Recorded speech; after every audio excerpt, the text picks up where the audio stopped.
Bonjour tout le monde, j'espère que ça va.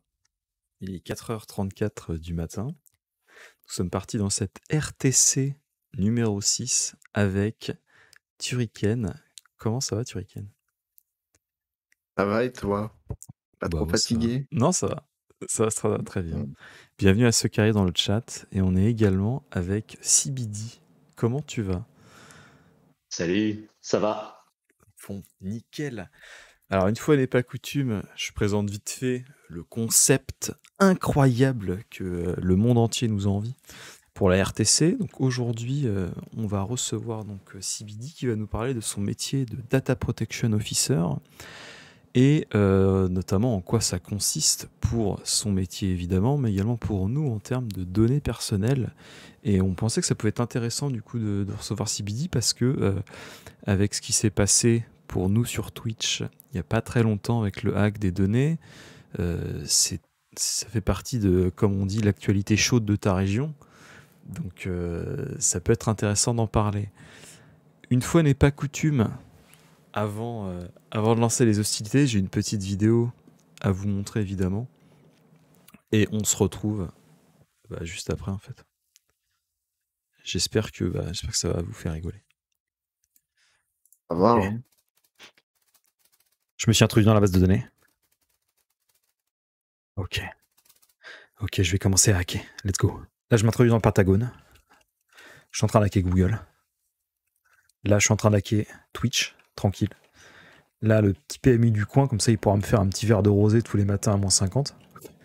Hop, là, je suis en train de hacker, hop, Cifec, le compte de Cifec. Comme ça, hop, tranquillou, quand il a 1000 followers, et ben le compte OnlyFans, hop, tranquillou, j'ai l'accès VIP. Ça, je pourrais avoir des photos de pieds, impeccable.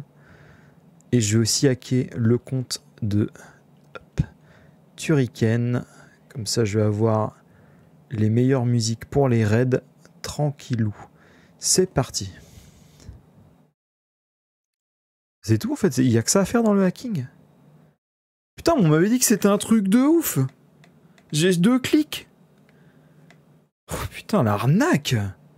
C'est des gruyères à ce point-là, les bases de données. Bon, en tout cas, on a CBD ce soir. On va peut-être en profiter, non? On pourra lui poser toutes les questions. Et... Re. Re. Bon, je vous avais dit, j'ai fait ça vite fait. Hein. J'ai fait ça vite C'est fait. sympa. Gros effets spéciaux en tout cas. Hein. Ah, merci. Tu sais, on y travaille. Hein. Je viens de recevoir un petit message de Georges Lucas qui nous dit GG pour les effets spéciaux, give me the recette please. Ah, Hashtag RTC numéro 6. hashtag RTC numéro 6 et prends-en de la graine, mon coco. Bah merci George. Ça fait plaisir. Retourne aux manettes de Star Wars, c'était mieux avant. Please. Ça c'est dit. Bref, première question. On va parler des choses quand même un petit peu. Est-ce que du coup tu peux te présenter CBD et nous dire comment est-ce que tu en es arrivé à faire le métier que tu fais aujourd'hui? Ouais. Alors, moi j'ai fait des études de droit, en fait, tout simplement, au début. Et ça fait à peu près 3 ans que je suis DPO. En fait, c'est un métier qui est tout neuf. C'était inventé en 2018, au moment où on a harmonisé toutes les règles en Europe au niveau de la protection des données. Donc, pour pouvoir faire respecter toutes ces nouvelles règles, ils ont créé le métier de DPO. C'est un peu l'extension du correspondant informatique et liberté qu'on avait avant. Et en fait, mon boulot, tout simplement, c'est au sein des entreprises, au sein des organismes publics, etc., mettre des règles en place pour être sûr, pour éviter les leaks, par exemple, être sûr que les entreprises ne font pas n'importe quoi avec les bases de données, avec nos données personnelles qu'elles ont chez elles, et simplement éviter les dérives, quoi. Hmm, d'accord. Du coup, j'avais une autre question supplémentaire. C'est quoi ton rapport avec la CNIL, qui est, pour rappel, hein, c'est le centre qui s'occupe de l'informatique en France, quoi. En gros, et la CNIL, son rôle en France, c'est justement de faire respecter toutes les lois sur la protection des données et de mettre des grosses amendes à ceux qui ne le font pas. Et donc, mon rôle avec la CNIL, je suis un peu l'interface entre les entreprises pour qui je travaille et la CNIL. C'est-à-dire que dès qu'il y a un problème ou Hmm, quoi que ce soit, c'est moi qui dois venir auprès d'eux et leur dire, bon voilà les gars, voilà ce qui s'est passé, Nous, on a mis tout ça en place, mais ça n'a pas suffi, par exemple. Ou s'il y a des plaintes de personnes auprès de la CNIL, bah, c'est à moi d'y répondre. Tu vois. Donc clairement, D'accord. la CNIL, c'est, on l'appelle le gendarme, tu vois, c'est le gendarme des données en France. Et bah, moi, si tu veux, je suis au sein des entreprises et c'est moi qui dois montrer pas de blanc chaque fois, montrer ce qu'on a fait, enfin, essayer de protéger, si tu veux. Hmm. Et donc la CNIL, c'est pour la France, et t'en as un dans chaque pays européen. Ah, Et d'accord. après, dans les autres pays, ouais. Par exemple, nous, on a la CNIL, donc c'est Commission nationale informatique et liberté, tu vois. Et en Angleterre, ils ont l'ICO, il y en a un dans chaque pays européen, et dans les autres pays qui ne sont pas soumis au RGPD, style les États-Unis, la Chine, etc., eux, ils ont des lois et des trucs propres à eux qui ressemblent un peu à ça. D'accord. Ah oui, tu vois, je savais pas. Je pensais pas que les autres, ils avaient forcément la CNIL aussi, mais je me suis dit qu'il y avait peut-être, genre, je sais pas, un regroupement de plusieurs pays sur les questions de données informatiques.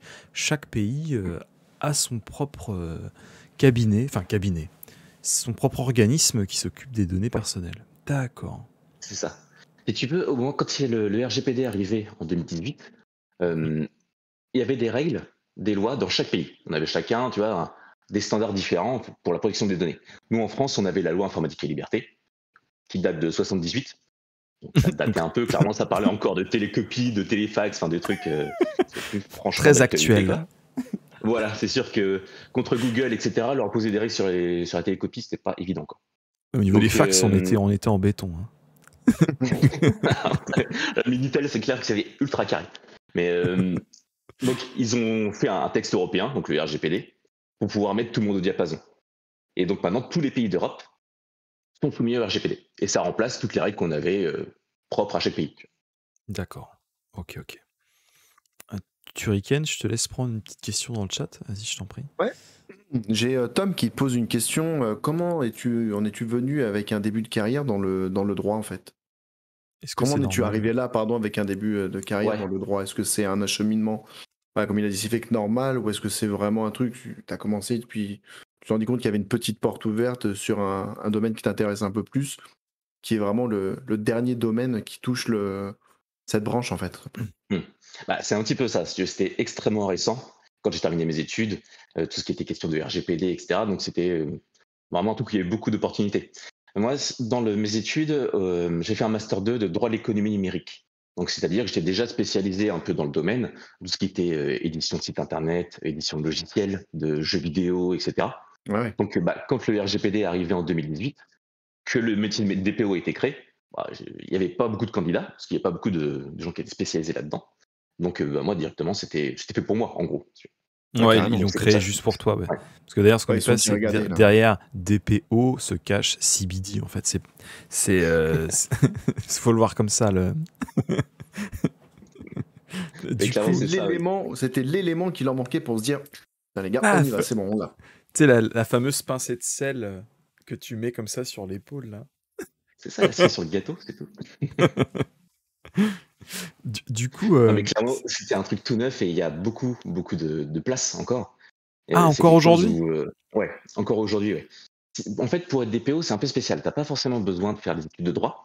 Il faut nommer un DPO dans toutes les entreprises, dans toutes les organisations publiques, enfin, voilà, dans tous les endroits clairement où il y a des gros traitements de données personnelles. Et pour être DPO, tu n'as pas besoin d'avoir un diplôme de DPO. Il faut simplement quelqu'un qui a des qualifications. Donc, vu que la protection des données, c'est autant du droit que de l'informatique, souvent dans les entreprises, c'est soit le responsable juridique, par exemple, Ouais.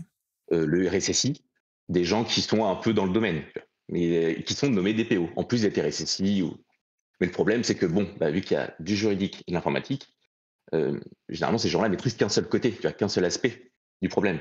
Donc c'est pour ça que moi, je me suis vraiment spécialisé là-dedans, et il y en a maintenant de plus en plus qui deviennent DPO externes pour plusieurs entreprises à la fois, et qui sont spécialisés vraiment dans toutes les questions de données personnelles, et pas que le côté informatique, par exemple.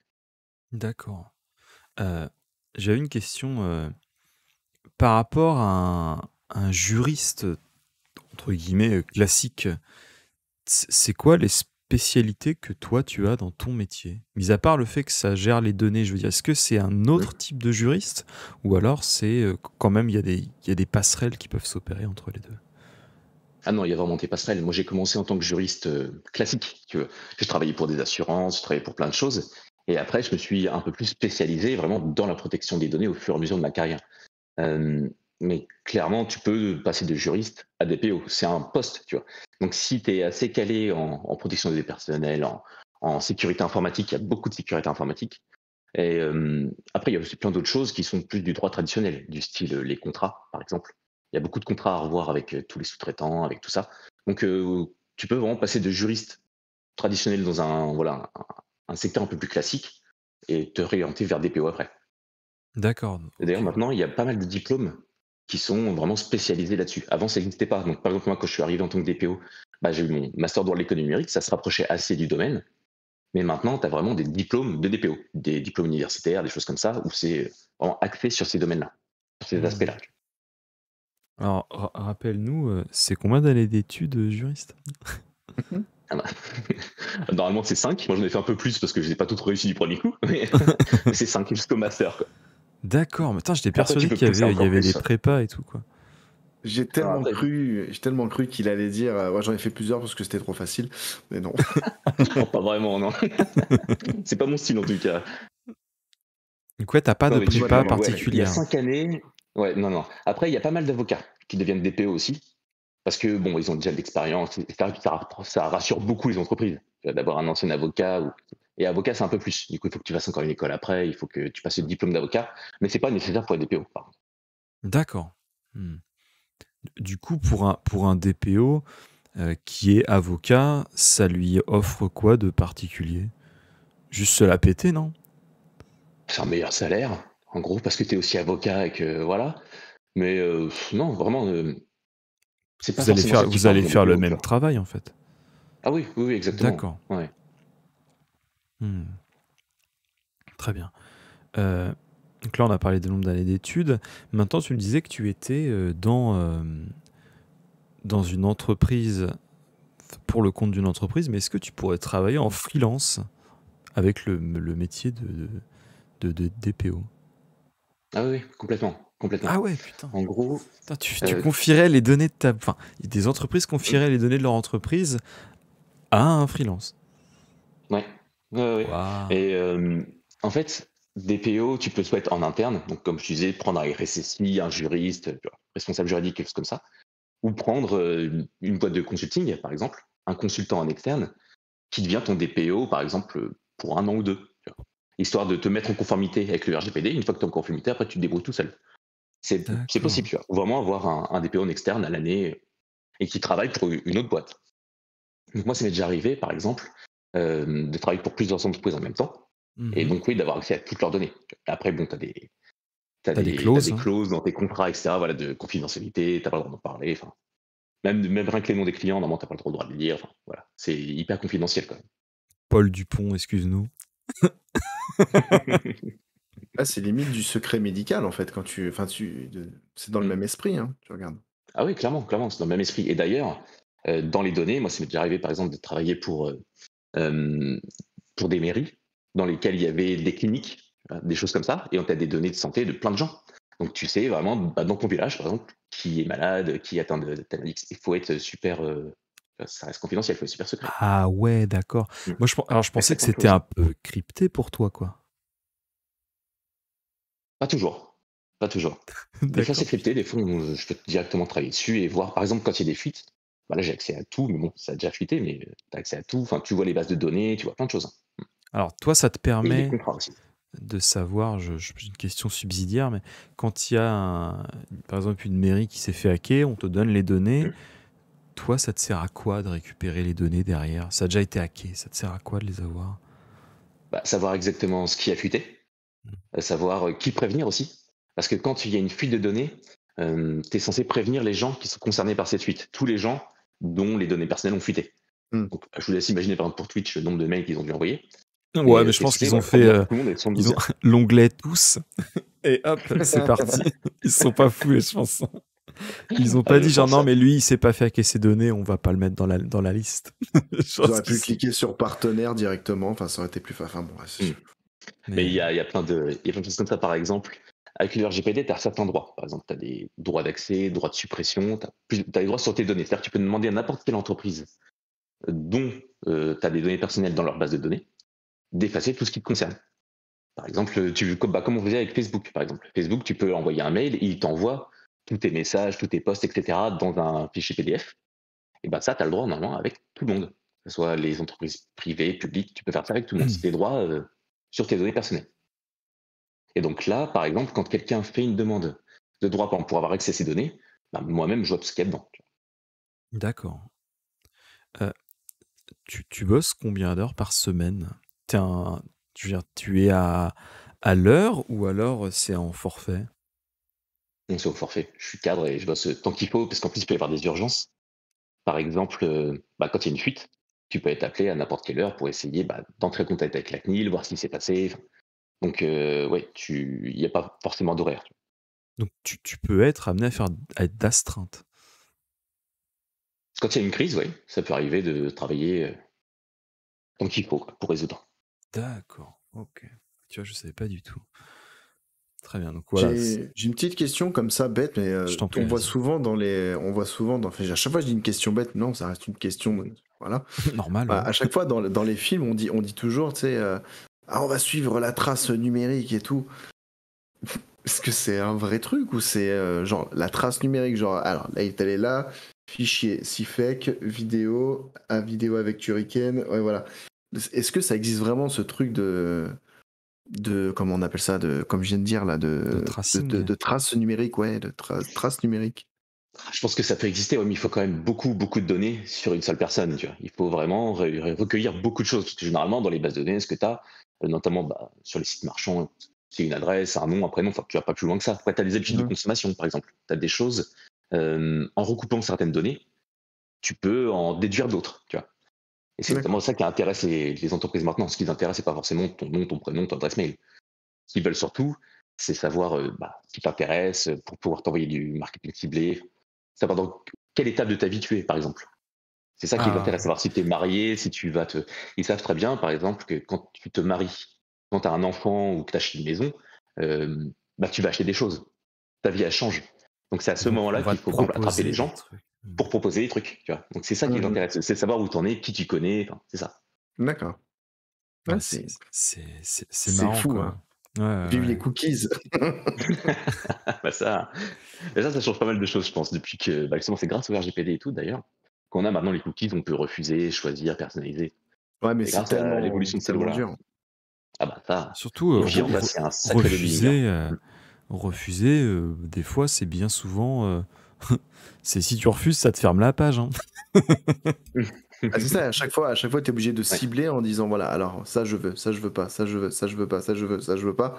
Au final, tu vois que la liste, il y en a une trentaine, tu dis ouais, bon, allez, hop, tout accepté, ah, bon, on n'en parle plus, et voilà, trop tard. Ah bah ça c'est sûr qu'ils font tout comme ça de toute façon. Ah ouais. C'est la loi, ils sont obligés de te proposer, mais après rien n'empêche de mettre le bouton tout accepté en gros et en vert et tout refuser en tout petit, tu vois. Ça c'est, Taille 1, il y a toujours eu des règles comme ça de toute caché façon. sous 4 boutons. Trop bien. C'est ça. Ouais, c'est ça. Quoique c'est quand même encadré tout ça. Normalement, tu as des règles pour pouvoir justement faire en sorte que ça soit assez accessible. Tu es censé pouvoir refuser comme tu acceptes. Tu vois. Tu n'es pas censé avoir 40 clics, par exemple, comme faisait Facebook à un moment. Pour supprimer son compte, il fallait faire 40 clics, tu avais 50 pages, tu demandais 3 fois si tu étais sûr, si tu étais bien sûr et certain. Et en fait, quand tu supprimais, ça faisait que le désactiver. Et pour le supprimer, il fallait faire toute une démarche. Et ça, ils sont fait pire pour ça, par exemple. On dit, bah non, pour créer un compte, c'est 2 clics. Pour l'effacer, c'est 50 et ça met 3 jours et c'est pas possible. Tu vois. Ouais. Donc il y a beaucoup de choses comme ça, c'est quand même assez équilibré normalement. Mais bon, les entreprises, ça a toujours un temps d'avance. De toute façon. Et ils essayent au maximum de faire les choses qui vont dans leur sens, forcément. Normal. N'hésitez pas d'ailleurs, ceux qui viennent d'arriver, si vous avez des questions pour notre invité qui est Data Protection Officer, n'hésitez pas. Je vais continuer. Alors, pour un débutant dans le milieu, dans sa carrière de DPO, ce serait quoi le salaire d'embauche? Ça dépend beaucoup de D'accord. pour qui tu vas travailler. Ouais. Parce que vu que tu peux travailler autant pour des organismes publics pareil, que Ouais, pour des entreprises privées, et entreprises privées, tout le monde est concerné par le RGPD. Tu peux travailler pour une petite boîte de 250 personnes, comme tu peux travailler pour Amazon. Et clairement, après, le salaire dépend surtout des responsabilités et tout que tu as derrière. Parce que tu n'auras pas les mêmes pour une petite boîte de 150 personnes que si tu es DPO d'Amazon. Tu vas pas être sollicité pareil, ça n'aura pas les mêmes responsabilités derrière. Donc ça dépend un peu de ça.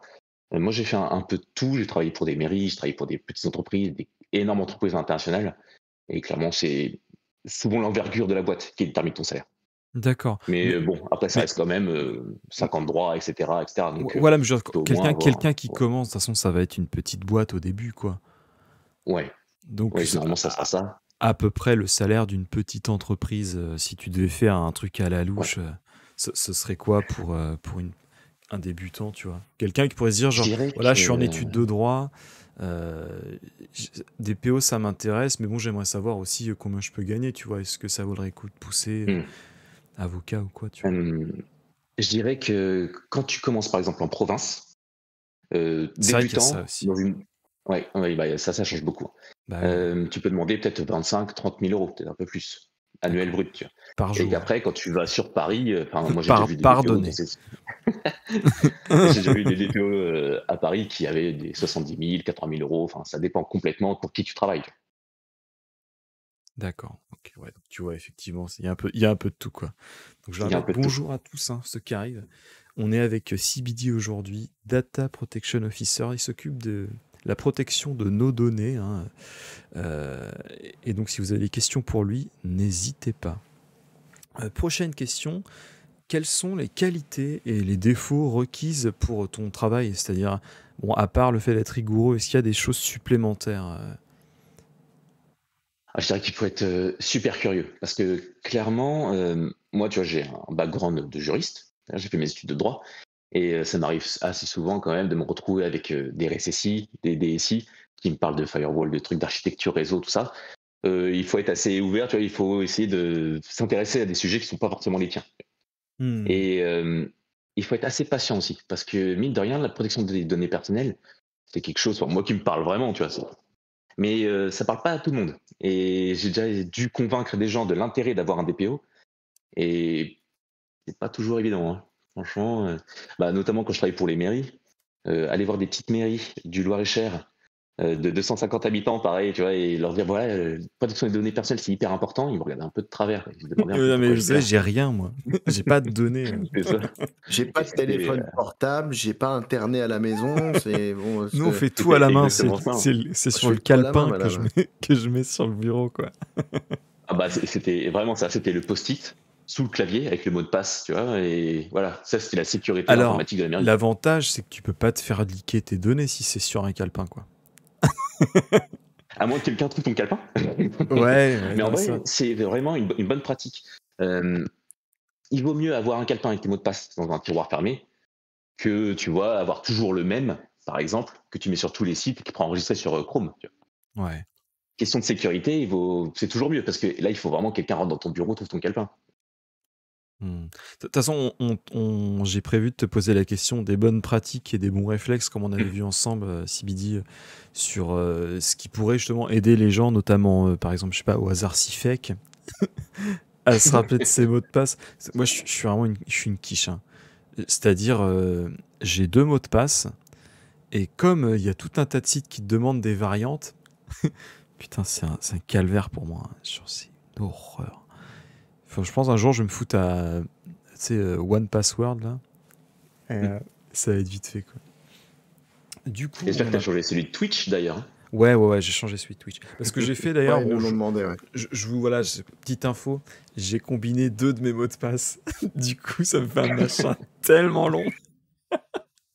Il y a des caractères spéciaux dans tous les sens, il y a des trucs. Celui qui le trouve, bon, de toute façon, je vais pas le lire parce que ça va se trouver en 30 secondes, mais un mec normal, il peut pas le trouver, je pense. Tellement de caractères.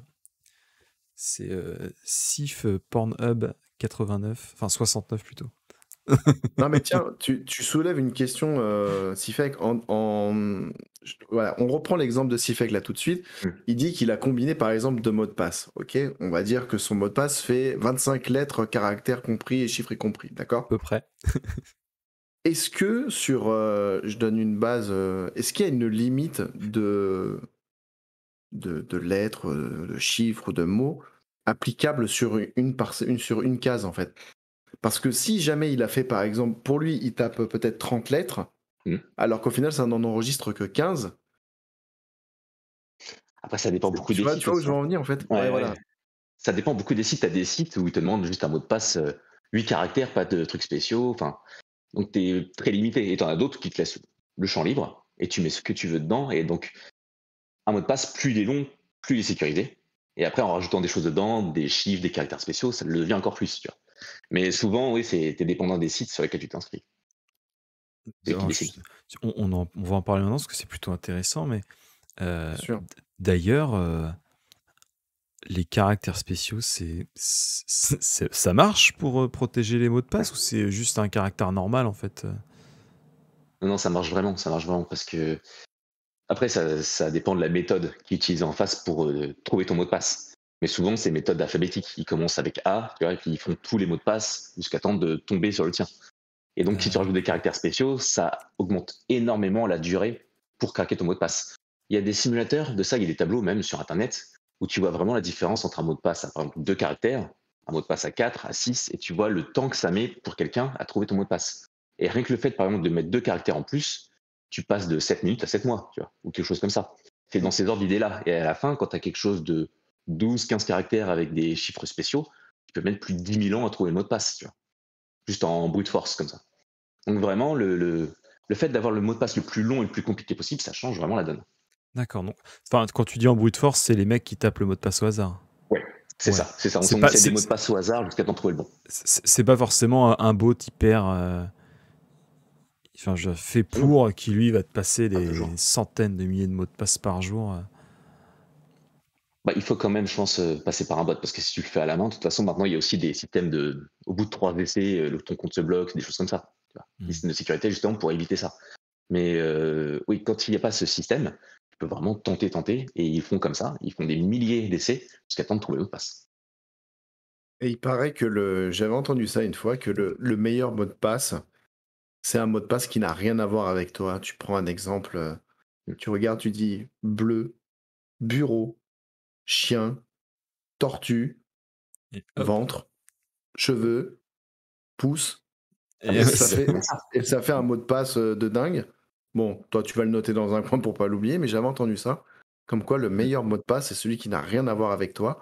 Et c'est limite dans l'instant T de là où tu es, tu dis, tiens, tu prends un objet, puis tu prends une couleur, tu prends une sensation, une envie ou un truc comme ça. Mm. C'est exactement ça. C'est ça. Si tu prends des choses qui sont autour de toi, par exemple, ou tu te fais des phrases mnémotechniques et tu gardes que la première lettre de chaque mot, par exemple. Prends une phrase. Mais tu vas nous Mon donner mot de ton mot passe de est passe là. facile à retenir. Tu vois. Non, non, non. Mais mon mot de passe est facile à retenir et tu prends le M, tu vois, M, machin, et tu fais des mots comme ça. Tu fais un mot de Ah, mais passe, oui, un système mnémotechnique, tu vois. Hmm. T'as le bonjour de Mogwai, Sibidi. j'ai follow si fake. Alors, j'ai faux fake. Ouais, pas Alors, mal. du coup, maintenant, on va parler un peu des problèmes, mais en cas de leak ou de hack de données, qu'est-ce que toi tu peux faire pour les clients? Est-ce qu'il y a quelque chose de particulier que tu peux faire? Non, pas vraiment. À ce stade-là, donc, c'est déjà un peu trop tard. Clairement, une fois que c'est sorti, c'est fichu. Là, tout ce qu'on peut faire, c'est essayer d'éteindre un peu l'incendie, tu vois. De prévenir les gens pour qu'ils D'accord. changent leur mot de passe, que tu vois, ils prennent leurs dispositions. Prévenir la CNIL pour qu'elle commence l'enquête directement, qu'elle puisse prévenir aussi les sous-traitants, enfin, tu vois, les autres personnes. Mais là, après, c'est du ressort de la DSI, du RSSI. Enfin, c'est eux qui doivent essayer de fermer les portes, fermer les brèches, tu vois, derrière. D'accord, ouais. Donc, quand le leak est fait, c'est mort. Enfin, c'est Ah, c'est mort. trop tard. Le but, c'est de l'empêcher, ouais. Vraiment, c'est pour ça qu'il y a le RGPD et tout ça derrière. C'est vraiment pour essayer d'empêcher les intrusions, de garder la confidentialité, qu'on puisse vraiment protéger les données personnelles au sein des bases de données. Une fois que c'est sorti, c'est trop tard, clairement. Ouais, Là, dans le cas carrément. de Twitch, oui, tout est déjà là, quoi. Il suffit de se servir maintenant. Donc, D'accord, ok. Ça veut dire que quelqu'un n'a pas bien fait son boulot. non, non, pas du tout, non. Et du coup, comment dire, en cas de hack, c'est quoi les recours contre les entreprises? Bah, là, par exemple, quand il y a un leak, toutes les données fuient. Tu peux demander à la CNIL de faire une enquête. Tu peux en fait déposer une plainte auprès de la CNIL, leur dire voilà, j'étais concerné par cette fuite de données et aller voir ce qui s'est passé. Et souvent, c'est comme ça que derrière il y a une enquête, il y a un contrôle de la CNIL et que les entreprises se prennent des amendes. Et les amendes, ça peut aller très très loin. C'est-à-dire que c'est 20 millions d'euros ou 4% du chiffre d'affaires mondial. Et c'est le plus gros des deux chiffres qui est retenu. Donc tu peux avoir des amendes, par exemple, pour des toutes petites boîtes, ils prennent 5 000 euros, tu vois, ou 10 000 euros, quelque chose comme ça. Et par exemple, Amazon a pris 746 millions d'euros, tu vois, au mois de juillet. Trop bien. Et ils ont Donc pas c'est payé, une ils autre s'en dimension, foutent. quoi. Ils s'en foutent, ils ont pas Après, payé. ça c'est encore un autre problème, ça. Les GAFA, ils en ont plein, des amendes. Ils n'arrêtent pas d'en prendre. Google a pris 50 millions, enfin voilà, il y en a plein. Mais ils font appel. Et après, ils contestent tout. Ils vont jusque devant les cours européennes, ils vont devant le Conseil d'État, ils vont même devant le comptable public pour dire mais vous n'avez pas le droit de prendre de l'argent. Enfin, ils font tous les recours possibles et généralement, ça prend peut-être 3-4 ans avant qu'ils payent. S'ils payent. Tu vois. Ouais, parce qu'il y aura Le forcément un problème, petit c'est qu'ils vice sont quelque tellement part. gros. Voilà, ils sont tellement gros, ils ont des équipes d'avocats de dingue, ils contestent tout ce qui se passe. Ça met des années. Hmm. Du Mais coup, ils finissent par payer généralement. on a une petite question Oui, dans le on a chat. Scoob qui demande, je vais essayer de tourner la phrase convenablement, parce que je pense que la réponse est dans la question, mais à partir de quand, c'est à partir de quand que l'on se rend compte de ça? Parce que si la personne a déjà le mot de passe, c'est déjà trop tard. À partir de quel moment tu sais que tu as été leaké ou tu as été piraté? Je pense que, mon avis, c'est surtout quand tu as une trace d'une activité qui n'est pas la tienne quelque part ou que simplement tu essaies de te reconnecter. Moi, ça m'est arrivé une fois de me faire pirater mon compte Steam. J'y ai pas touché pendant 3 mois, puis au moment où j'y vais parce que j'avais envie d'y aller, le compte n'était plus à moi, quoi. J'ai dû Ouais. batailler, mais j'ai réussi à le récupérer. Mais je pense que c'est. Je te laisse compléter, hein, monsieur CBD. Mais souvent, c'est comme ça, oui. Si tu te rends compte, au sein de l'informatique, ils voient qu'il y a des connexions qui viennent de l'extérieur, ou ils voient du trafic qui n'est pas censé être là, qui est irrégulier. Et c'est là qu'ils voient qu'en fait, il y a une intrusion et que Mm. les bases de données, tu as compromis. Mais souvent, c'est comme ça. Une fois que c'est sorti sur Internet, c'est trop tard. Quand on a vraiment la preuve qu'il y a eu un leak, c'est déjà fini. Donc, ils essayent de voir les signaux faibles. Moi, perso, vu que ça m'est arrivé, le meilleur conseil que je pourrais donner à ceux qui nous regardent et qui nous écoutent, c'est aujourd'hui, quand vous allez sur un site internet, peu importe ce que vous allez y faire, que vous vous inscrivez, le premier mail, gardez-le. Moi, il m'a sauvé la vie. Tout simplement. Le premier mail m'a sauvé la vie. Je l'ai renvoyé, ils ont vérifié la conformité du truc, l'authenticité. Ça a été immédiat. Il n'y avait pas de débat. J'ai pas dû me battre pendant des heures pour essayer de prouver que c'était bien moi le compte, quoi. J'avais le premier mail de création. Voilà, tout simplement. Ça suffit pour eux, ça? Simplement que tu as un mail. Moi, alors, j'ai dû donner d'autres arguments. Mais derrière, je leur ai donné toute mon activité, adresse et tout ça. Mais je leur ai dit surtout, j'ai le premier mail de l'inscription, est-ce que vous le voulez? Ils m'ont dit oui, bien sûr. Et là, ils ont vu tout de suite qu'effectivement, la Peut-être première que la connexion date avait été envoyée, ça établie là, correspond à la date voilà. reçue. D'accord. Ouais, il y a peut-être un truc. La Ouais. confirmation de ton email, que tu es bien l'email principal et tout ça. Donc c'est pour ça, gardez vos premiers mails. C'est chiant à garder des mails, mais les premiers mails des inscriptions, moi perso, ça m'a sauvé la vie. Enfin, ça m'a sauvé la vie. J'aurais créé un autre compte sur Steam, youpi, joie joie. Hein. Mais pour le coup, voilà, ça m'a bien aidé. Hmm. Moi, c'est pareil, tu vois. Il y a un jour, je me suis fait hacker. C'est bizarre, c'est pile quand Tana elle était sur ordinateur, il y a le compte Pornhub qui s'est mis. Enfin, non, je voulais dire. non, non. non, je voulais dire, moi, en tout cas, ça m'est déjà arrivé dans la vraie vie de me faire pirater mes données bancaires. C'est pas très marrant. C'est-à-dire que tu te lèves le matin et tu reçois des SMS de paiement. Et pas trop réveillé, tu te dis genre, oh, mais qu'est-ce que j'ai acheté comme connerie hier? Tu sais, genre. Et là, tu regardes et tu fais paiement refusé, paiement refusé. Tu fais, qu'est-ce qui s'est passé? Et là, tu regardes ton poids, ça va, c'était pas une grosse somme. Hein. C'était, je crois, c'était 700 balles. Mais du coup, bah, tu fais opposition sur ta carte et tout. Mais t'emmènes pas l'argent parce que tu te dis, en vrai de vrai, comment est-ce que moi, si fake, je vais prouver à une banque que c'est pas moi sur un coup de tête, parce que c'était une réservation d'une chambre d'hôtel à Paris. J'ai pas pris une chambre d'hôtel à 700 balles. Comment je leur prouve ça? Bah regardez, je l'ai pas là. C'est trop dur, quoi. C'est ça qui est compliqué. Ouais. Et le plus drôle, tu surpasses ton identité. j'ai rien fait.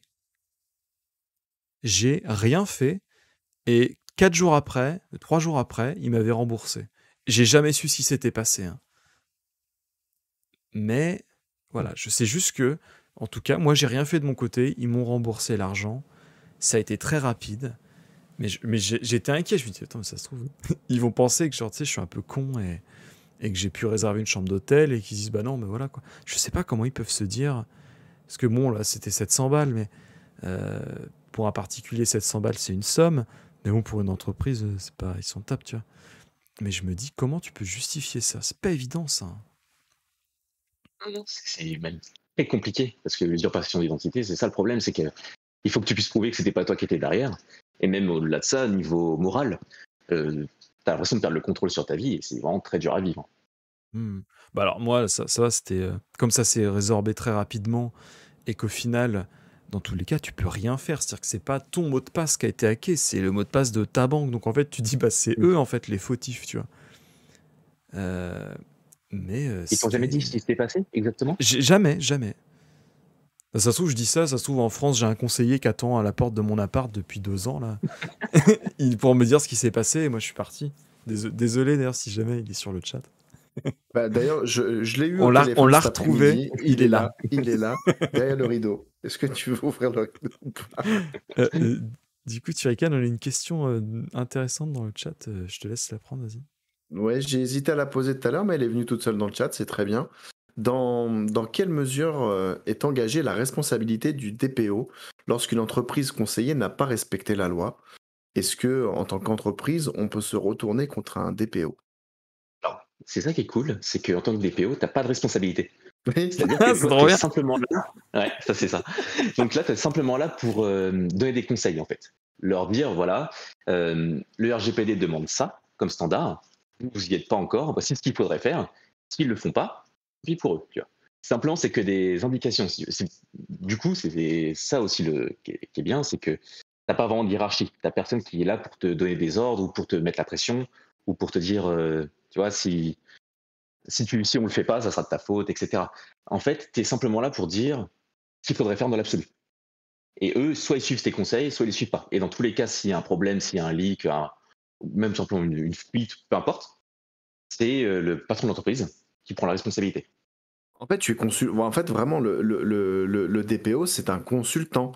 C'est Ouais. voilà, bonjour, en quoi puis-je améliorer la cybersécurité de mon entreprise? Ouais, c'est vraiment ça. C'est vraiment ça. Ouais, voilà. Tu es vraiment conseil expert, quoi. Quelque chose comme ça. D'accord, ouais, voilà, c'est vraiment t'es pas là, bonjour, voilà, société turricaine, je vous embauche, donc du début à la fin, tu me conseilles, tu me protèges, et le jour où ça va pas, je t'en mets plein la gueule. Non, ça marche pas comme ça, quoi. Non. C'est à moi Non, non, non. d'écouter ce que tu as à me dire, comment je dois me défendre, et si j'y mets pas les moyens ou quoi que ce soit, bah ça peut être que de ma faute, quoi. Ouais. Ah oui, et d'ailleurs, D'accord. Un peu très c'est un intéressant. sacré bras de fer avec les entreprises généralement, puisque tout ce que tu demandes à mettre en place, c'est pour protéger les données personnelles. Dans les entreprises, c'est pas forcément leur priorité. Putain, c'est Donc, quand ouf. tu leur Oui. proposes, ils font une balance coût-risque, tu vois. Et ils disent bon bah voilà, qu'est-ce que c'est l'amende maximale, par exemple, qu'on pourrait prendre dans ce cas-là? Moi, j'ai déjà eu des réflexions comme ça. Hein. Qu'est-ce que c'est l'amende maximale? Ouais, Qu'est-ce que bon, ça nous tank. rapporte? Bon, bah on continue, tu vois, et on fonce. Et donc, bah là, tu y es pour rien. Tu les as prévenus, ils n'ont pas voulu suivre. Bah, si jamais il y a un contrôle, ça sera marqué et tant pis pour eux, quoi. Je me rappelle, j'avais Ils sont une incroyables, les boîte. mecs. Ils avaient un truc pour les mots de passe. C'était toutes les semaines, ça changeait. Fallait pas réutiliser les mêmes lettres que le mot de passe précédent. C'était genre tous les lundis matins, une semaine sur deux, on était là, genre putain, comment est-ce qu'on va trouver un nouveau mot de passe? Donc on avait une liste des mots et on changeait tous les 3-4. Parce que t'avais le droit de réutiliser le même mot de passe tous les mois, je crois. Donc on avait 4 mots de passe en fait et on les faisait boucler comme ça. Ça me Mais, rappelle mon boulot, ça aussi. mais en vrai, euh, Aïe. toutes les 2 semaines, ton mot de passe il change. Je pense que c'est pas trop mal pour les données, quoi. Je me demande si t'es pas de moins en moins créatif au fur et à mesure du temps avec tes mots de passe. Tu vois. Ah Je bah pense qu'au Soleil 1, début, 2, le 3, mon premier, gars. il est super long, puis à la fin, c'est ça. À la fin, c'était parti en vacances à Marrakech, c'est Marrakech 1, 2, 3, 4, voilà, sur les 4 semaines. Tu vois. Et je pense que, ouais, pas sûr que ce soit optimal, justement. J'avais Soleil 1, 2, 3, bonjour 4, 5, 6. On était Ouais, là-dessus, hein. Le patron vient m'augmenter, augmentation 1000. Allez, hop là, ça c'est fait. C'est genre vraiment à la fin, mon les gars, mots de passe, c'est je me toujours les mêmes. foulais pas. Hein. C'est toujours les mêmes, les mots de passe. Ah C'est ouais, toujours clairement, AZERTY, AQW, IGN, machin, enfin les deux diagonales du clavier, tu vois. Ouais. Sinon, les mots de passe, bah, t'as souvent c'est Jésus, tu vois, PSG, c'est toujours les mêmes, Si toujours, fake. toujours. Si fake. Ouais. Fake, Turrican, Mmh. RTC, on est là. Mais tu vois Moi, toujours les j'ai mis mêmes. mon mot de passe, d'ailleurs, c'est Turrican69. Du coup, j'avais une autre question, moi. En tant que juriste, est-ce que tu peux être amené à être partie civile pour défendre tes clients devant un tribunal ou pas? Non, non, non, il n'y a que les avocats qui font ça. Les avocats, c'est les seuls qui ont le droit d'aller devant les tribunaux. Mais En tant que juriste, ce que je veux dire, si jamais tu étais avocat Data ouais. Protection Officer, est-ce que tu pourrais faire ça? Ou alors c'est vraiment, du coup, on mélange pas les deux métiers? Je pense que tu pourrais peut-être, mais ça serait vraiment deux casquettes différentes. Tu vois. T'as ta casquette de DPO qui dit ce qu'il faudrait faire, etc. Et puis en cas de problème, tu as ta casquette d'avocat et tu es l'avocat officiel de ton entreprise. Et là, tu interviens en tant qu'avocat et puis en tant que DPO. Mais après, il faudrait voir, parce qu'il y a quand même des questions de conflit d'intérêt. Tu veux pas, tu vas nommer un DPO, nommer une personne, un décideur, comme dirait Jean-Marie Bigard, tu vois, DPO, parce qu'il peut pas donner les ordres et en même temps se donner des conseils, tu vois. Ouais, Donc c'est vrai que... il faut voir, ouais, il faudrait voir ce que fait exactement l'avocat dans la boîte. Si l'avocat est aussi responsable juridique, par exemple, ou des choses comme ça devient plus compliqué. Tu vois. Il faut éviter de tout mélanger. Mais dans l'absolu, oui, je pense que tu pourrais faire les deux. Ouais, pour les conflits d'intérêts, c'est pas la folie, quoi. Hmm. Hmm. Tu peux pas être, par exemple, patron, tu vois, patron de l'entreprise et DPO en même temps. Parce que clairement, tu te donnes des ordres, c'est pas possible. Ouais. J'avais une autre question. Pour les entreprises qui respectent pas les règles de sécurité en termes de protection des données, leur sanction ne peut être que financière ou il peut y avoir autre chose? Ça dépend du manquement en fait. Si c'est un manquement vraiment juste au RGPD, c'est-à-dire que tu n'as pas donné, pardon, le bloc d'information, où il n'y a pas le banc de cookies, où il n'y a pas une sécurité suffisante, machin, tu peux avoir simplement une amende financière. Mais après, si derrière, il y a des choses plus graves qui relèvent du pénal, là, tu peux avoir aussi des amendes administratives, tu peux même aller en prison. Enfin, voilà. Ça peut mélanger plein de choses. Ah ouais, Mais d'accord. généralement, c'est simplement des amendes financières que tu as. Et on peut te forcer, par exemple, dans le cadre d'un site internet, à te faire revoir ta charte de confidentialité ou alors ce genre de choses? Ouais. Ah ouais, ça c'est un gros morceau du boulot de DPO d'ailleurs, c'est de faire des politiques de confidentialité, des politiques de protection des données. Et en fait, vraiment mettre au clair et à disposition de tous que fait l'entreprise pour protéger les données. Et d'ailleurs, c'est pour ça que, je ne sais pas si vous vous souvenez, en 2018, quand le RGPD est entré en Ah, j'étais pas exécution, né, moi, merde. on a, ouais, c'était il y a longtemps. On a reçu plein de mails de toutes les boîtes qui disaient nos politiques de confidentialité changent, nos politiques de protection des données changent. On en recevait des Exact. dizaines par jour. C'était parce que le RGPD entrait en jeu et qu'il fallait justement qu'il y ait une publicité autour de ça. Il fallait que maintenant ils mettent à jour leur politique et qu'elle soit accessible à tout le monde, qu'on puisse tous lire ce qu'ils font avec nos données. D'accord. Et Du coup, c'est un gros autre motif. question subsidiaire, si jamais la boîte, genre, de façon répétée, elle décide de juste payer les amendes, il n'y a pas moyen de les forcer à changer leur truc? Ah, pas vraiment en fait. Putain, c'est Par fou exemple, ça. bah, tu vois, les GAFA ont plusieurs amendes et des grosses. Mais en fait, tant qu'ils ont les moyens derrière de les payer, bah, on ne peut pas vraiment les forcer. Et puis, c'est pareil, demander à Google, par exemple, de revoir ses contrats, parce que leurs contrats, c'est des contrats à type. Il est tel quel, tu peux pas le négocier. Tu vois. Quand tu Ouais, c'est prends pas un sur mesure. service de Google, voilà, tu prends un service de Google, tu acceptes, tu refuses, c'est tout. Et donc, tu peux pas forcément les pousser à changer leur manière de faire. Donc, si jamais, eux, il y a un truc qui les arrange, ça va à l'encontre du RGPD et qu'ils vont quoi payer les amendes, bah, tout ce que tu peux faire, c'est augmenter le montant des amendes jusqu'à temps qu'ils ne piquent plus. C'est incroyable quand même. 100% du chiffre d'affaires. Ah les gars, fais-moi les malins, hein. Comme ça C'est direct. là que tu vois, tout le monde n'est pas, même là, tout le monde n'est pas logé à la ouais. même enseigne, ça, c'est incroyable. Hein. C'est clair. Quand tu vois les amendes, tu peux voir toutes les sanctions qui ont été données par toutes les autorités.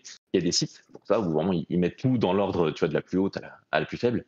Et tu vois qu'il y a même des petits cabinets de médecins, par exemple, ou des petites entreprises de quelques personnes qui ont pris des amendes de 30 000 euros. Clairement, ça te coule l'entreprise, tu vois.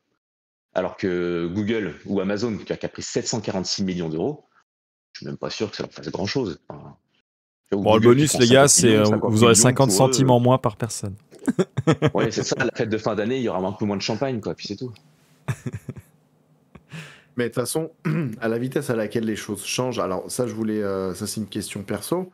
C'est aujourd'hui, est-ce que les choses changent aussi vite que le monde dans le domaine numérique? Comment tu fais pour être tout le temps à la page en fait sur ce genre de truc? C'est un peu compliqué, c'est que le RGPD, tu vois, par exemple, c'est un règlement européen. Donc, c'était fait par le Conseil de l'Europe, enfin, vraiment, les instances de l'Europe, les instances au-dessus. Mais le problème, c'est que le temps que tout le monde se mette d'accord, Mhm. le temps qu'on trouve un texte définitif et qu'on soit passé au-delà des lobbies aussi, parce qu'il y a Mais il énormément de faudra un lobbies qui autre font texte. pression sur ça, Ouais, clairement, carrément. bah, il a pris 4 ans avant d'entrer en exécution. Par exemple, le RGPD, il a été écrit il y a des années. Il est entré en exécution en 2016, voilà. En promulgation de 2016, en exécution en 2018. C'est-à-dire qu'il y a eu 2 ans entre le moment où on a dit voilà, il est officiel et le moment où il est vraiment entré en jeu. Donc, c'est pas des années pas possibles. Et en même temps que le RGPD qui est sorti en 2018, il devait y avoir un autre texte sur les cookies, tu vois. Et ce texte-là, il est toujours en train de faire des allers-retours, tu vois, entre le Conseil de l'Europe, les Parce qu'il institutions n'est pas européennes, etc. conforme ou autre chose? Parce qu'il y a les lobbies qui poussent dessus et qui font tout pour pas qu'il sorte. Tu vois. Il y a des trucs comme ça met des années, c'est repoussé, repoussé, repoussé, parce que bah, tu as beaucoup d'intérêts qui sont en jeu. Quoi. Hmm. Donc Tiens, forcément, on est rarement d'actualité, c'est rarement à la page. Quoi. Quand ça arrive, clairement, entre bah, tu vois, les GAFAM qui ont la R&D tous les jours, etc., et les entités européennes, ça n'a pas la même vitesse. Hein. ouais, tu m'étonnes. J'avais une C'est incroyable. question plutôt orientée actu, l'actu Hmm. chaude de ta région. Est-ce que tu peux nous parler du pass sanitaire en termes de données personnelles? Ouais, alors, il y a la CNIL qui a fait plusieurs avis sur le pass sanitaire parce que le gouvernement lui a demandé avant son autorisation. Donc clairement, ils ont dit que c'était valable en tant que tel, mais il fallait faire attention, tu avais plusieurs conditions, il fallait pas que ça dure trop longtemps, il fallait que ça soit vraiment nécessaire, qu'il n'y ait pas d'autres moyens pour pouvoir stopper le Covid, qu'il faut stopper les rebonds et tout. Et donc ils ont poussé d'abord stop anti-Covid, enfin stop Covid et maintenant tous anti-Covid. Et le problème, c'est que, par exemple, le code qui était donné à la CNIL n'était pas complet. Pour des raisons de sécurité des affaires, etc. Ils n'ont pas tout donné. Donc la CNIL n'a pas pu avoir l'accès à l'entièreté de ce qu'il y avait derrière tous anti-Covid. Il y a des choses, on leur dit, voilà, l'application sert simplement à scanner les QR codes. On voit si tu es vacciné, ton nom, ton prénom et ta date de naissance, et c'est tout. En fait, on s'est rendu compte qu'il y avait des eurodatages qui étaient faits derrière, qui gardaient quand même des données, et qu'avec ça, tu pouvais par exemple savoir si 2 personnes se connaissaient, vu qu'elles arrivent en même temps dans le restaurant, par exemple, et qu'elles arrivent dans un autre restaurant plus tard, ou dans un bar plus tard, tu sais que ces personnes se connaissent, tu vois, parce qu'elles sont été Ouais, scannées, qu'on a d'accord. regardé Parce qu'elles les sont Ouais, fait données. normal. scanner en même truc. Hmm. Voilà. Si par exemple quelqu'un ne se fait plus scanner pendant 3 semaines, tu dis, bah voilà, il a chopé le Covid, il sort plus de chez lui. Il y a des choses comme ça, tu peux savoir à travers d'une petite chose, même si c'est pas forcément enregistré ou quoi, juste avec des eurodatages, des logs, etc. Tu peux déjà déduire des comportements, enfin, tu peux retrouver des données personnelles au final. D'accord. Et c'est un truc là que je pense maintenant, mais en Corée, nous, on a ce truc-là on scanne un QR code. D'ailleurs, je vais vous montrer à quoi ça ressemble. Je sais pas si vous avez la même chose vous, mais Un nous, QR code? non, je veux dire, comment ça se passe, tu vois. Nous, on a juste ce truc-là. Montre pas le tien, hein. Non, mais ce que je veux dire, c'est que ça change toutes les 30 secondes. Toutes les 5 secondes, le QR code. Ah oui. On a ce truc-là, en fait, et ça change. Voilà, je dis 10 secondes. Non, c'est toutes les 15 secondes, voilà.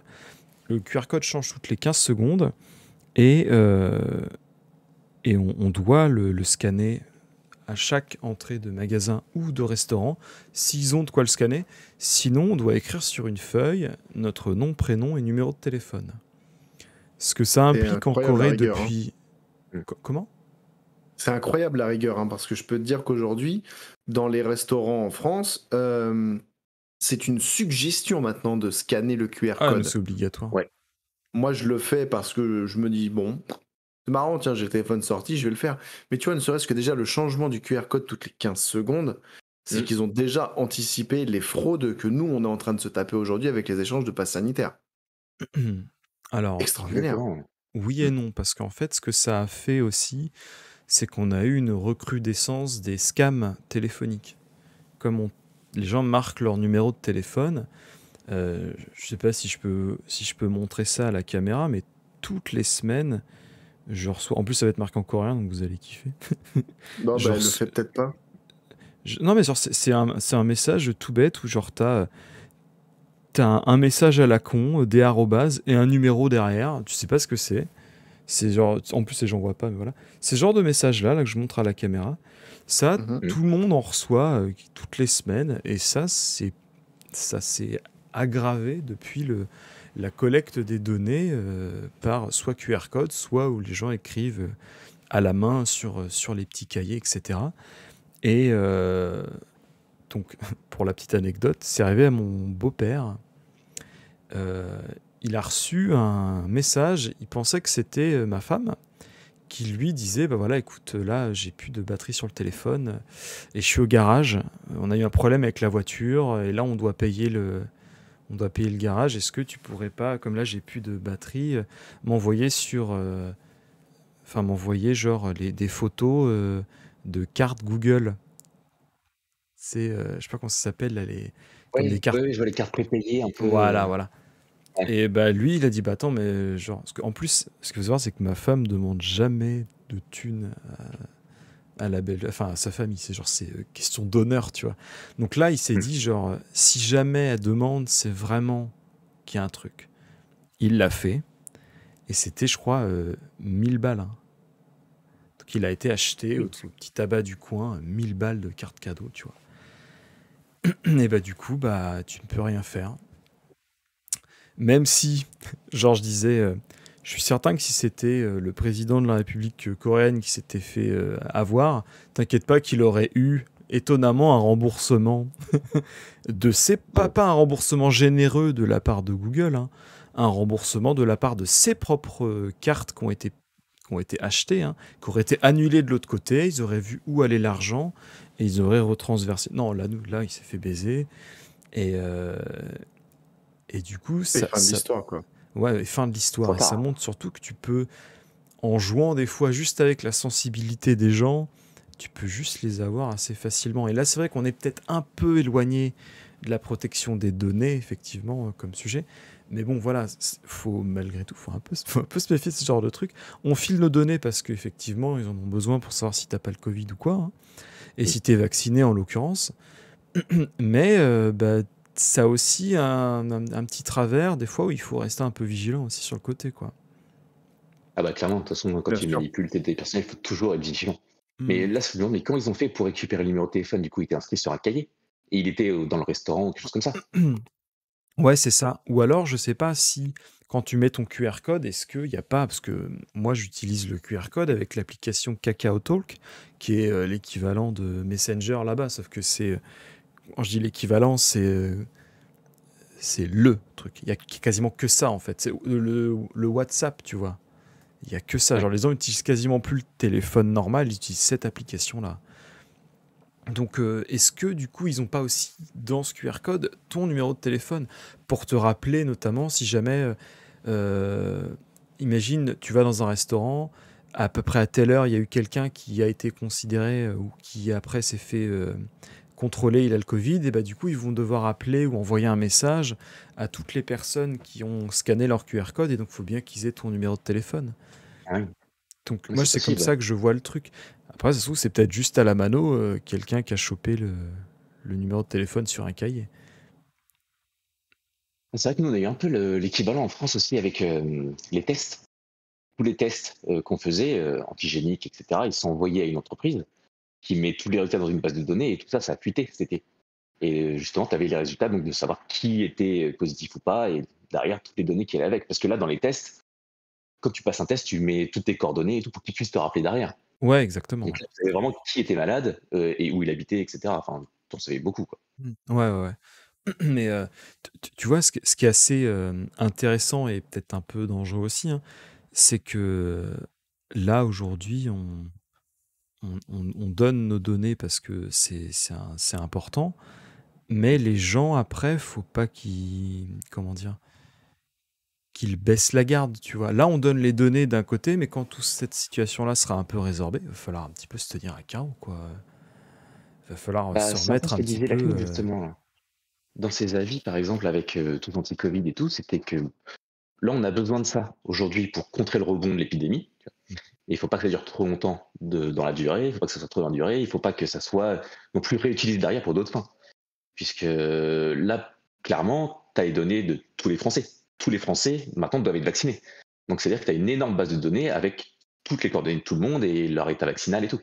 Donc, ça pourrait être tentant de le réutiliser derrière. Tu vois. Hmm.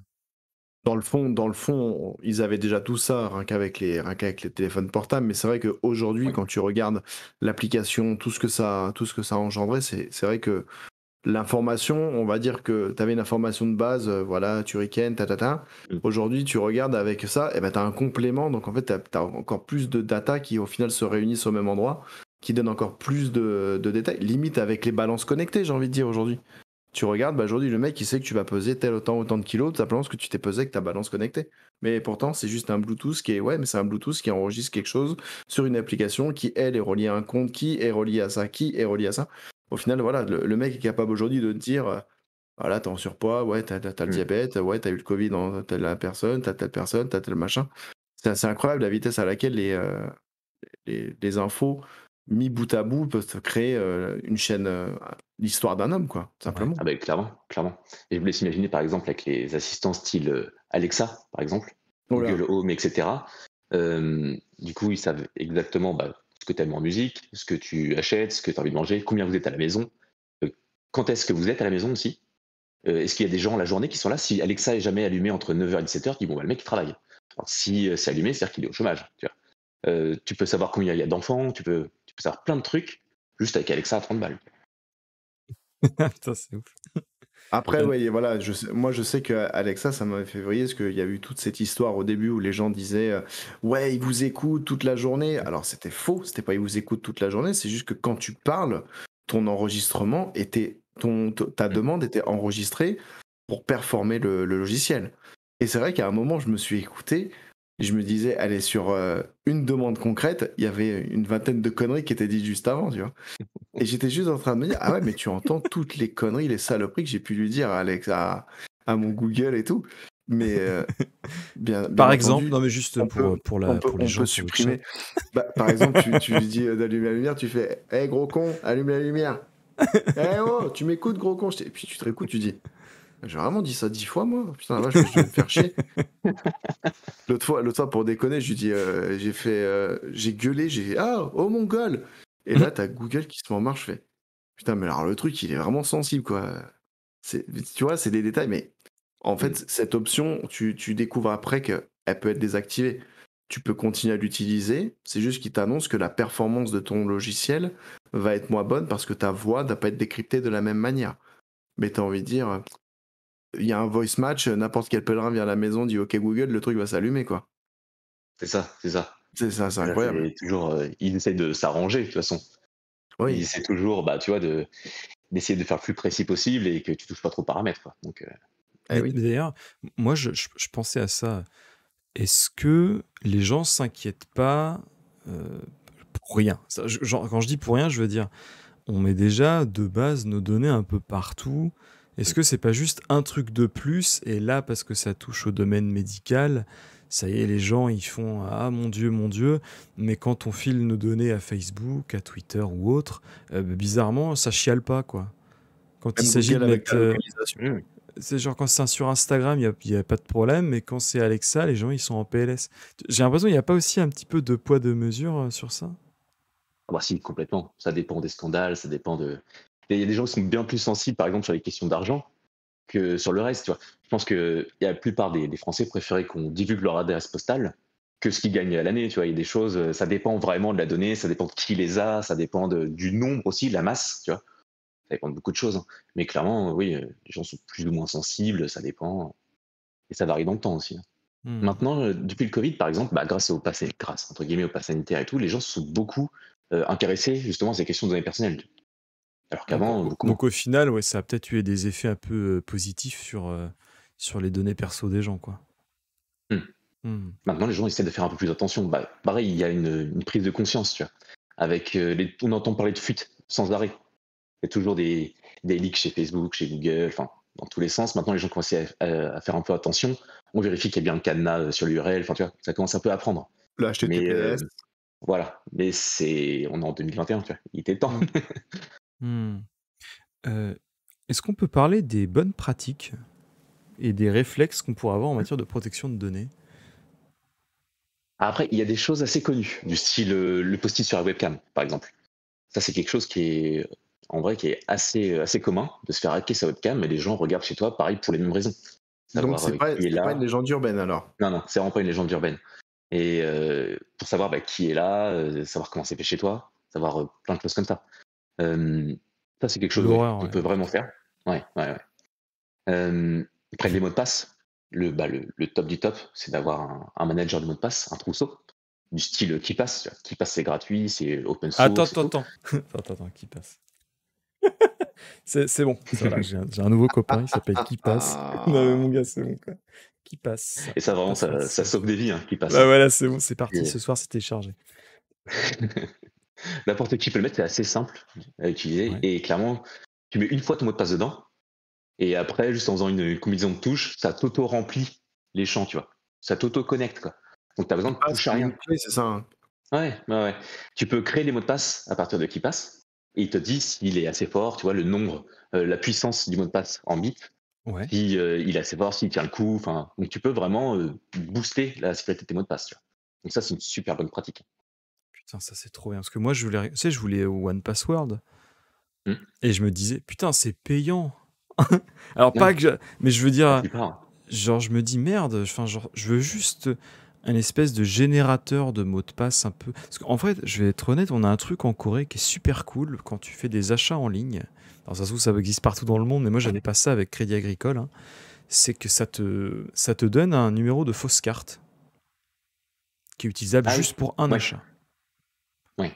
Donc, c'est-à-dire que C'est pas mal aussi, ça. tu rentres, je vais pas vous montrer, mais t'achètes un truc et ça te simule une nouvelle carte qui est rattachée à ta carte, juste valable pour un achat.